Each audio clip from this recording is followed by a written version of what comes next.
அஸ்ஸலாமு அலைக்கும். Welcome to our channel. இன்றைக்கி நம்ம பார்க்க போகிறது வெண்டைக்காய் மிளகு வறுவல்.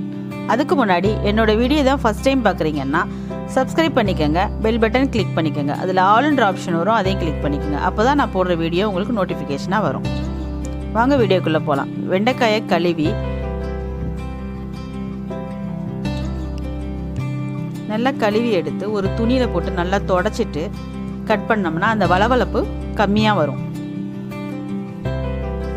இந்த மாதிரி ரவுண்ட் ரவுண்டாக கட் பண்ணி எடுத்து வச்சுட்டு இஞ்சி பூண்டு அதையும் கட் பண்ணி எடுத்து வச்சுக்கிறோம்.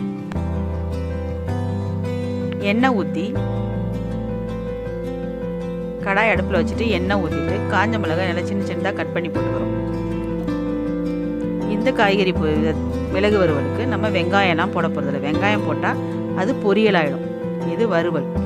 கடுகு உளுந்து தாளிச்சிட்டு மிளகாய் போட்டு தாளிச்சிட்டு ஜீரகம் போட்டுக்கிட்டு நம்ம கட் பண்ணி வச்சுருக்க இஞ்சியும் பூண்டையும் போட்டுக்கிறோம்.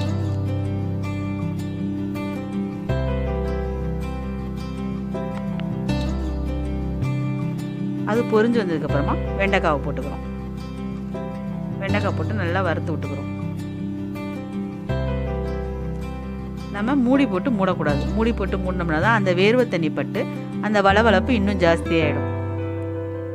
உப்பு போட்டுட்டு தேவையான அளவு உப்பு போட்டுக்கிறோம். மஞ்சத்தூள் 1/4 ஸ்பூன் போட்டு நல்லா வதக்கிக்கிறோம். ஒரு 2 நிமிஷத்துலேயே நல்லா வதங்கி அந்த வளவளப்பு தன்மையெல்லாம் போயிடும்.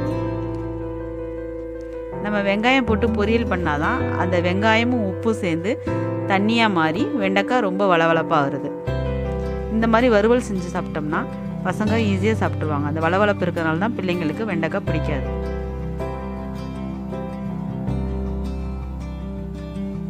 நல்லா வதங்கி வந்ததுக்கப்புறமா மிளகுத்தூள் 1 ஸ்பூன் போட்டுக்கிறோம்.